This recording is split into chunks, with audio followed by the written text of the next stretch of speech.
Raymond Kenney, better known as T-Bone Grady, is one of the most compelling characters in Watch Dogs 1, and yet many players only remember him for the missions where he helps Aiden. But his entire arc, from ctOS engineer to rogue hacker, is deeply tied to the narrative's biggest themes: surveillance, control, and responsibility. He wasn't some random outsider. Kenney was once a core engineer for Blume Corporation, helping build ctOS itself. His technical genius is no accident.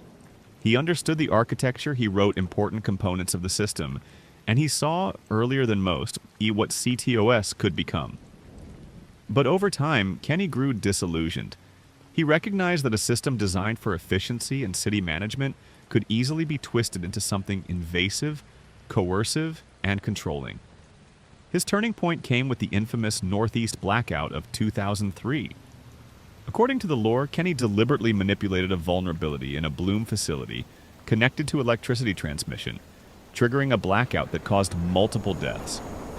It was a brutal act, but one that came from his conviction. If people saw what ctOS was capable of, they might understand just how dangerous it could be. And that bleak act, the loss of life, the chaos, haunted him. He carried deep guilt, and it fueled his retreat from the world. He adopted the alias T-Bone Grady and went off-grid, hiding in remote locations, even building a bunker. In his hideout, he survived not just physically, but mentally. His paranoia about Blume never abated. He recorded encrypted audio logs about his doubts, his regrets, his fears, that ctOS wouldn't just monitor people, but predict them, control them, and centralize power in a way no one understood. These logs are more than flavor.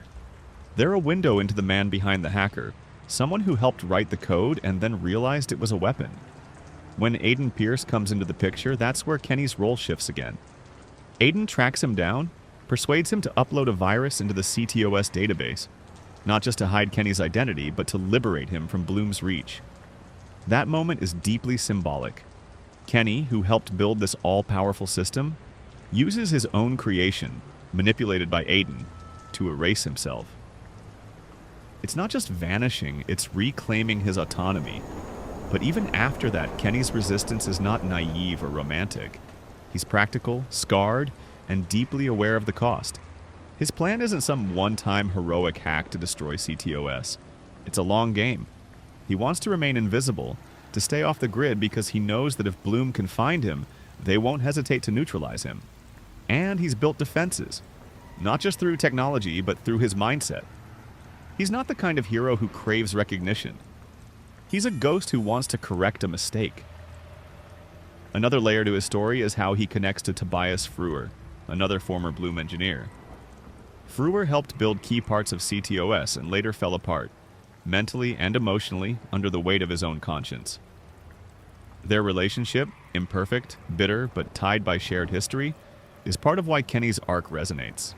Kenney's bunker isn't just a hideout, it's a kind of asylum, structured by Frewer's legacy and Kenney's regrets. DedSec, the hacking collective in Watch Dogs, also view Kenney as a legend. Though Aiden works with him, Kenney's vision aligns, in some ways, more closely with DedSec's long-term goals. He's not motivated purely by revenge or personal loss. He's not just fighting Blume for retribution. He's fighting for accountability, for awareness, for a systemic reckoning. That's what makes him so powerful as a character. His crusade is ideological. And importantly, Kenney's influence doesn't stop at Watch Dogs 1. His legacy ripples into Watch Dogs 2 and beyond. As a former architect of ctOS, he represents both the origins of Blume's power and a warning for what happens when a system becomes unchallenged. The fact he keeps showing up in the lore, even when he's ostensibly gone, shows how central his moral and technical vision is to the wider Watch Dogs universe. What's especially striking is how Kenney's arc mirrors real-world debates about surveillance and technology. He's not just fictional, he embodies a real fear, that the people who create powerful systems may one day regret what they have unleashed. He understood, perhaps better than anyone, that technology isn't neutral, and that a system built for public safety can become a tool for control. His self-imposed exile, his guilt, his radical act of blackout, these aren't just plot beats. They're a philosophical warning.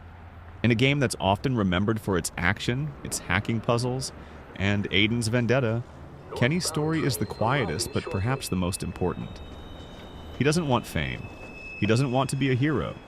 He wants understanding, accountability, and a chance to fix what he helped build. And in that sense, he's a true architect, not just of ctOS, but of its moral conscience. So next time you're playing Watch Dogs 1, don't just think of T-Bone as the veteran hacker who helps you upload a virus. Think of him as a founder turned dissident, a man who saw the system he built devour his ideals and sacrificed everything to stop it from destroying more than just his identity. Beyond his personal arc, T-Bone Kenney's story also serves as a lens for understanding the broader implications of ctOS and Blume's ambitions. Most players focus on Aiden's hacks and revenge story, but Kenney's perspective shows that the danger of ctOS isn't just personal, it's systemic. By understanding the system at a foundational level, Kenney demonstrates that ctOS was never just a city management tool. It was a blueprint for digital dominance, a design that could scale far beyond Chicago.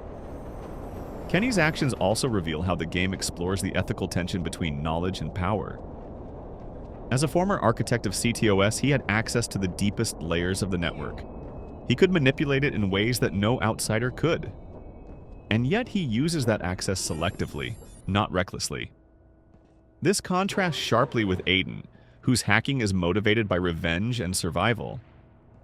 Kenney is strategic and ethical in his defiance, showing players that true hacking mastery isn't just about skill, it's about understanding the consequences of every action. He's a hacker who thinks 3 steps ahead, aware that every manipulation could ripple into unintended consequences, both technologically and morally.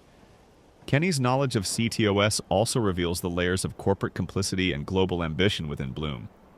The game hints that Blume was already experimenting with deploying ctOS in multiple cities worldwide, exploring applications far beyond public safety. Kenney's warnings underscore that Aiden's battles in Chicago were only scratching the surface. The system itself was designed to grow, evolve, and become increasingly autonomous. In essence, Kenney functions as the player's guide to the hidden world behind the action, showing that the real stakes are not just in the streets, but in the unseen architecture of global surveillance.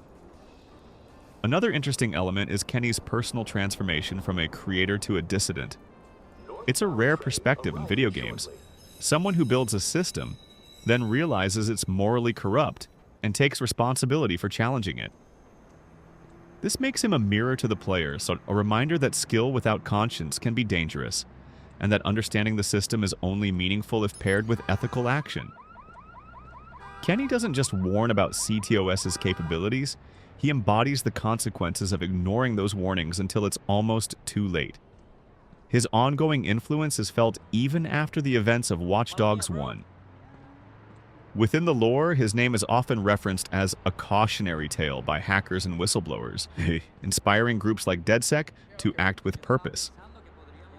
Even though he retreats from the public eye, his existence demonstrates that one individual with deep technical knowledge and moral clarity can disrupt systems far larger than themselves. It's a lesson the game layers subtly. True resistance isn't flashy, it's informed, calculated, and persistent.